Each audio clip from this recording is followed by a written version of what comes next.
আজকে সকাল থেকেই না দিনটা খুব ব্যস্ততার মধ্যেই কেটেছিল। সকাল সকাল ব্রেকফাস্ট করে বাবা, মা, আমি তিনজনেই বেরিয়ে পড়েছিলাম একটু ব্যাংকের কাজে। এখানে বাবা আর মা নিজেদের ব্যাংকের কাজ করছিল আর আমি এখানে প্রচণ্ড পরিমাণ বোর হচ্ছিলাম। ব্যাংকের কাজ ছেড়ে আমি আর মা চলে গেছিলাম জিও মার্টে। সেখানে আর কি একটু টুকিটাকি বাজার করারও ছিল। ওখানে গিয়ে দেখি অনেক সুইট কর্ন এসছে এবং কর্নগুলোর কোয়ালিটিও খুব ভালো ছিল।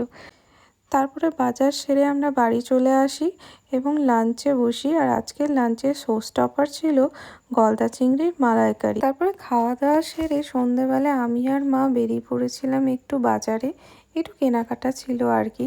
তারপরে কেনাকাটা সেরে আমাদের এখানকার একটা ক্যাফেতে মা আর আমি চলে গেছিলাম এবং সেখানে গিয়ে ক্রিসপি চিলি বেবিকর্ন আর একটু চাউমিনও অর্ডার করা হয়েছিল। বেশ অনেক দিন পরই মা আর আমি এভাবে একটু টাইম স্পেন্ড করলাম। তো চলো আজকের এই ব্লগটা কেমন লাগলো অবশ্যই জানিও।